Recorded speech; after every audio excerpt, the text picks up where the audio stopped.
Please join me in Gasho. If we can transform those things that make us irritated and anxious as a call to mindfulness, make our mind and body peaceful, then we are hearing the call of Amida Buddha. Amida. Morning, everybody. Thanks very much for joining us. I hope everybody's doing well.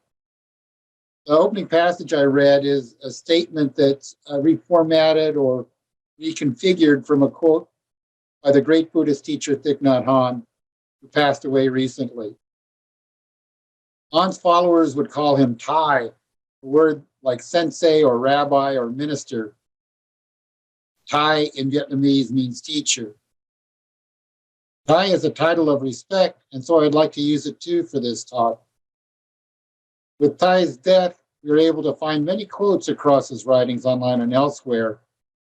And what I was most impressed with was that it was a great reminder of how our Pure Land tradition is right in the middle of Buddhism. It's a common teaching across Mahayana, and it's a teaching in the Tibetan schools, or sometimes called Vajrayana. And I even bought a Tibetan prayer flag one time that had one of the flags showing Amida Buddha. I'll be quoting writers like Thich Nhat Hanh as well as Thich Nhat Hanh or Thai. And along the way, I hope to share some tips to help us hear Amida's vow. In Thich Nhat Hanh's book, Ocean, the historical teachings from about 2,500, 2,600 years ago form the roots and the trunk of a tree. And to expand the metaphor, Jodo Shinshu is a flower on one of the upper branches. That upper branch is the Pure Land school. It grows from a main branch of Mahayana Buddhism. Well, for that matter, the many sects of Japanese Buddhism all grow from the Mahayana branch. The point is that all the flowers and branches come from the same trunk and roots. And this is not just a drawing, it's just not a statue, it's a living tree.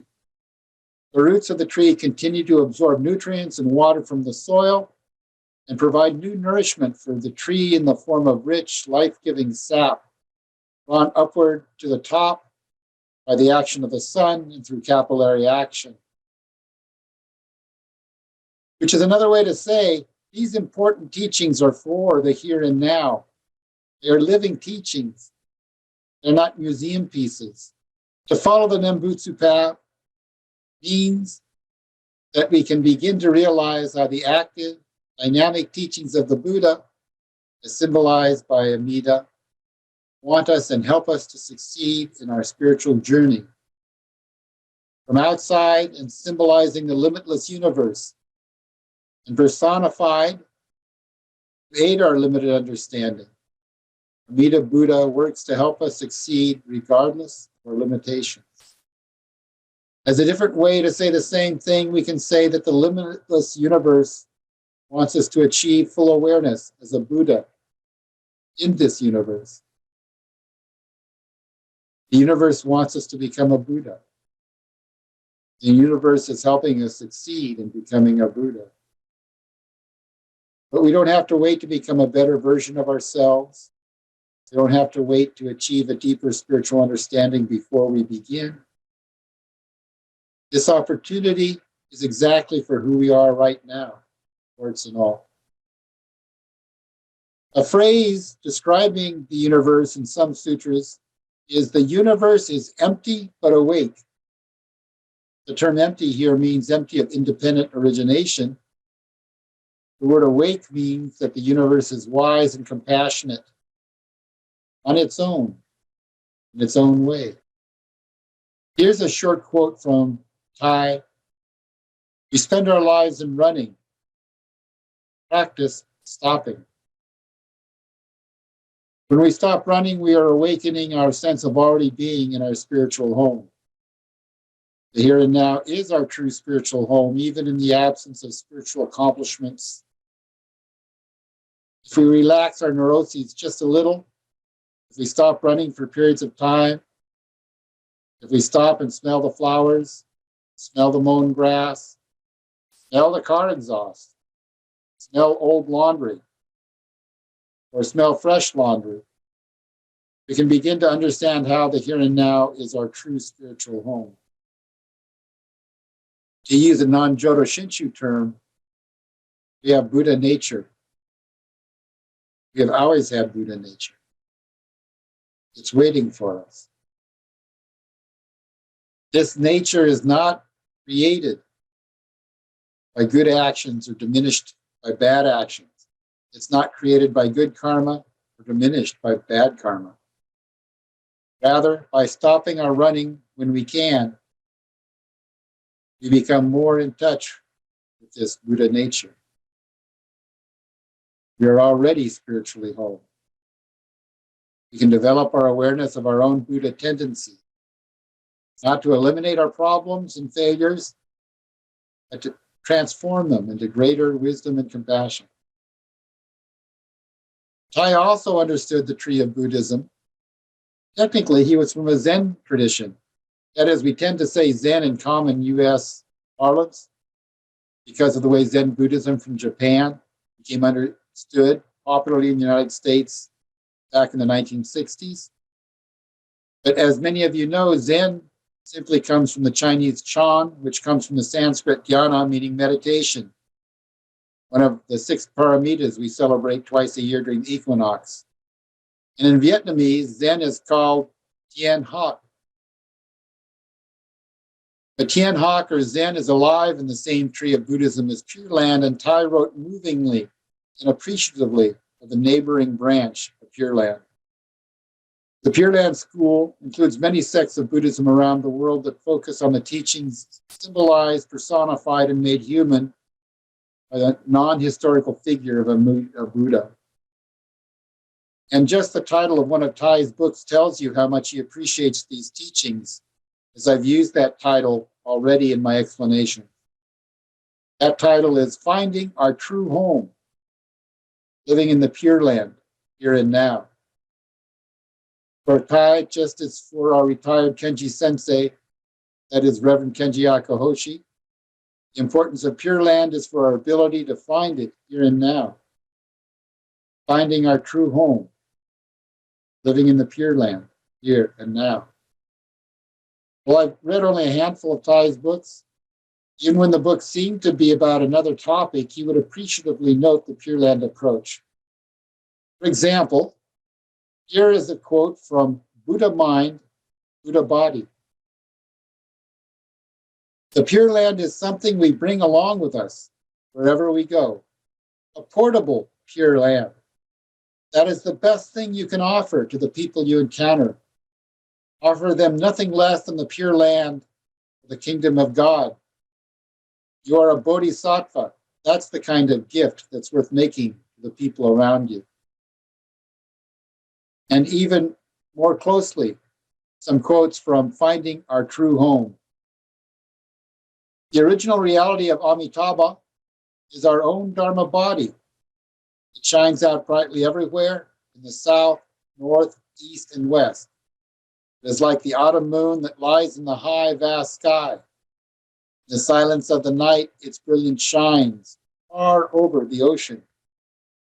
Or here, when we walk with solidity and freedom, and when mindfulness of our breathing brings us solidity, freedom, peace, and joy, then the Pure Land is there right away. And here's the quote which inspired the passage I read at the beginning. And in some ways, the original quote is better. It's more specific. And it provides a great example. The sound of the telephone can make us irritated and anxious. That is the sound of the telephone which comes as a result of past actions and afflictions. If, however, we practice and acknowledge the sound of the telephone as a bell of mindfulness, then when the telephone rings, we shall know how to bring our mind back to our breathing, smile, and make our mind and body peaceful. Isn't that a great transformation? The unwanted robocall becomes Amita's call to us. Those things that irritate us most become our opportunities to experience the Pure Land. And that means we will never run out of opportunities. We lack for irritations, for those things that make us anxious. So we've looked at Jodo Shinshu and what we can call general Buddhism. We use Ken Tanaka's image of Buddhism as a living tree with many branches. We saw the comfort of Thich Nhat Hanh in embracing Pure Land concepts. And my motivation here is to remind us all that Shin Buddhism is Buddhism, and that we are ready now. We are already ready to begin to continue that journey. And in that process, we hear Amita's call to us to wake up by transforming our irritations, our insecurities, our anxieties, transforming them into wisdom and compassion. So what is the central message of so-called general Buddhism? How to become a Buddha. What is the central message of Jodo Shinshu or Shin Buddhism? How to become a Buddha. Yes, you could say that Shin Buddhism is a small flower on a small branch off a Pure Land school branch of a very large tree. But that flower is in reach. It's at just the right height. We don't have to strain to reach or pull it to us and appreciate it. Somehow, through your karma and mysterious dharma circumstances, you find yourself listening to this message, and from this message, further connect and engage with the Buddhist Temple of San Diego. Or if not, a temple in this tradition closer to home, closer to where you are now, as part of your journey. And what a beautiful flower. What a lovely aroma. And if we listen close, what a beautiful song the flower sings. And because Shin Buddhism calls us to start and continue on the Buddhist path just as we are today, here, now, present, fully alive, it is, if not the right gate for everyone, the right gate for us to encounter the riches of the Buddhist teachings as we exist in this world today. Please join me in Gasho. If we can transform those things that make us irritated and anxious as a call to mindfulness, make our mind and body peaceful, then we are hearing the call of Amida Buddha. Amen Davos. Amen Davos.